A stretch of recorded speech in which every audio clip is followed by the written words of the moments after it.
ఏ దారంతో ఈ ముత్యాల దండను కట్టారో ఆ దారాన్ని ఎవరైనా లాగితే ఈ ముత్యాల దండ తెగిపోతే, అలాగే ముత్యాలన్నీ నేల మీద పడిపోయి చెల్లాచెదురైపోతే అప్పుడు మీరేమనుకుంటారు? ఇవి కింద పడిన వస్తువులు, నేను వీటిని తీసుకోను అని అనుకోరు కదా.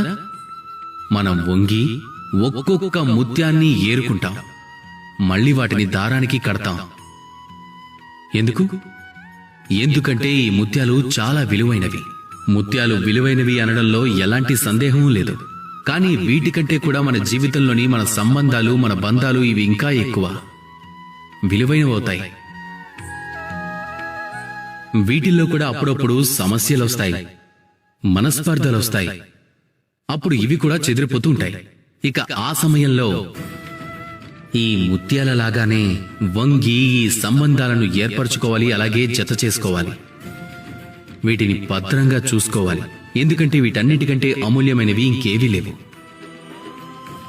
ఒకవేళ మీరు ఈ పనిని నేర్చుకున్నారు అంటే మీ జీవితంలోనే ఈ సంబంధాలు, ఈ బంధాలు మీకెప్పుడూ బలాన్ని అందిస్తూ ఉంటాయి, ఆనందాన్ని కలిగిస్తుంటాయి. ఇక ఈ మనసు చాలా సంతోషంగా చెప్తుంది, రాధా కృష్ణ.